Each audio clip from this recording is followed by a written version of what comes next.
देखिए बेटा, हमने आपको यहाँ तक पढ़ाया था, परमार्थ न देखा पूर्ण स्वार्थ ही साधा, इस कारण ही तो हाय आज बाधा। यहाँ तक बताया था ना।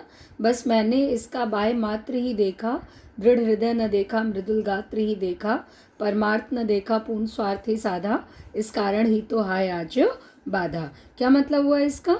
कि वो कह रही हैं कि ये सच में तो वास्तव में बात ये है कि मैंने अपने पुत्र भरत को अच्छी तरह से नहीं समझा और मैंने उसके बाह्य शरीर को ही देखा, उसके मृदुल शरीर के अंदर जो कोमल मन है उसको मैंने नहीं देखा। लेकिन वो मन केवल कोमल ही नहीं है बल्कि इतना संकल्पवान और दृढ़ हृदय है कि जिसका मुझे बोध नहीं था। ठीक है। और फिर इसके बाद मैंने बताया है परमार्थ ही देखा पूर्ण स्वार्थी, परमार्थ न देखा पूर्ण स्वार्थी साधा, कि मैं स्वार्थिनी बन गई थी, मैंने परमार्थ नहीं देखा और सारा समाज आज मुझ पर यदि थूक रहा है और मुझे धिक्कार का पात्र बना रहा है तो उसमें कोई भी गलती उनकी नहीं है। अब आगे देखिए, युग युग तक चलती रहे कठोर कहानी, रघुकुल में भी थी एक अभागिन रानी। तो बहुत क्लियर है, युग युग अर्थात युगों युगों तक चलती रहे कठोर कहानी, कि अब जब भी वो जो है उनके जो पश्चाताप के भाव हैं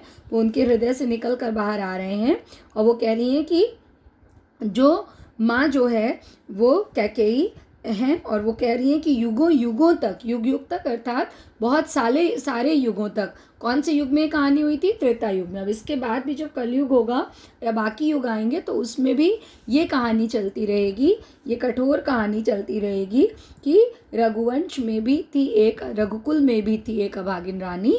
कठोर अर्थात हृदय को विदीर्ण करने वाली, हृदय को दुखी करने वाली, और रघुकुल अर्थात रघुवंश का कुल अर्थात श्री राम का कुल। तो वो क्या कह रही हैं कि युगों युगों तक एक कठोर कहानी चलती रहेगी कि रघुवंश में भी कैकेयी जैसी एक दुष्ट और अभागिन रानी हुई थी। ठीक है। उसके बाद देखिए, निजन्म जन्म में सुने जीव यह मेरा, धिक्कार उसे था महास्वार्थ ने घेरा। क्या कह रही है? निजन्म जन्म में सुने जीव यह मेरा, धिक्कार उसे था महास्वार्थ ने घेरा, कि जो इस जन्म में ही नहीं, मैं इस जन्म में ही नहीं बल्कि आगे भी मैं जो जन्म लूँ उसमें भी मेरी अंतरात्मा, जीव मतलब अंतरात्मा, मुझे धिक्कारती रहेगी कि मैं इतनी स्वार्थी क्यों बन गई थी कि भरत के लिए राज्य और राम के लिए वनवास का वर मैंने मांगा। ठीक है ना। कि वो कह रही है निजन्म जन्म में सुने ये जीव या मेरा। आपको पता है कि हिंदू धर्म के अनुसार, हिंदू मान्यता या इंडियन फिलॉसफी के अनुसार जो मनुष्य होता है वो 86,000 योनियों में जन्म लेता है। तो वो कह रही है कि इस जन्म के बाद उनका जब भी पुनर्जन्म होगा तब भी उनकी जो अंतरात्मा है या जो उनकी आत्मा है वो सांसारिक लोगों से ये सुनती रहेगी कि एक ऐसा कुल था रघुकुल और उसमें एक ऐसी रानी थी कैकेयी रानी जिसके स्वार्थ ने उसे कलंकित कर दिया था, और वो भला क्यों इतनी कलंकिनी बन गई थी या इतनी स्वार्थी बन गई थी, उसने क्यों परमार्थ को नहीं समझा। ठीक है। अब जब वो ऐसा कह रही तो क्या हो रहा है? 100 बार धन्य वह एक लाल की माई, जिस जननी ने है जना भरत सा भाई। यहाँ देखिए इन्वर्टेड कॉमा लगे हैं। ठीक है। यहाँ पर एक इन्वर्टेड कॉमा लगा है, यहाँ पर देखिए एक इन्वर्टेड कॉमा लगा है और उसके बाद यहाँ पर एक दूसरा इन्वर्टेड कॉमा लगा है। ठीक है। अब इसका मतलब है कि ये क्लोजिंग वाला इन्वर्टेड कॉमा है। ये ध्यान से देखिए, ये इन्वर्टेड कॉमा जो है ये क्लोज हो रहा है, मतलब जो इसके पहले बात कर रहा था अब उसकी बात खत्म हो गई। इसके पहले कौन वार्तालाप कर रहा था? कैकेयी संवाद कर रही थी, कैकेयी की बात खत्म हो गई। अब यहाँ से दूसरा इन्वर्टेड कॉमा लगा अर्थात यहाँ, और ये यहाँ से केवल 2 लाइन लगा है। ठीक है। और फिर यहाँ से 3 लाइन लगा है।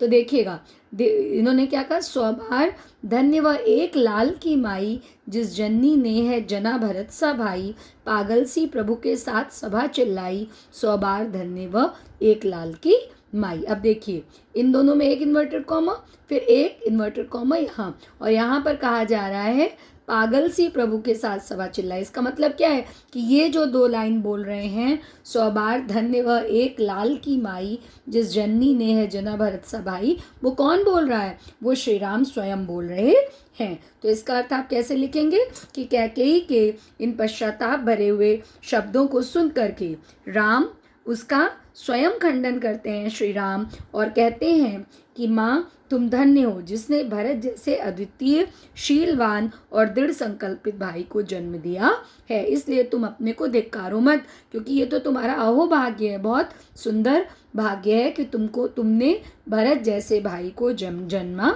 है। और जैसे ही वो ये कहते हैं तो क्या होता है, पागल सी प्रभु के साथ सभा चिल्लाई, 100 बार धन्य वह एक लाल की माई। कि जो सभा है, संपूर्ण सभा जो अभी तक एकदम शांत बैठी थी, नीरव बैठी थी और कैकेयी को धिक्कार रही थी, कैकेयी के लिए बुरे शब्दों का, अपशब्दों का और गालियों का प्रयोग कर रही थी, और जो सभा कैकेयी से बात करने को भी तैयार नहीं थी, प्रभु की जब उन्होंने श्री राम की ये बात सुनी तो उसने क्या किया कि ऐसे पुत्र रत्न को उत्पन्न करने की वाली माता तो शत शत धन्य की अधिकारिणी है, जिसने इस पुत्र रत्न को जन्म दिया है। वो 100 बार धन्य व एक लाल सी माई, पागल सी प्रभु के साथ सभा चिल्लाई, है ना।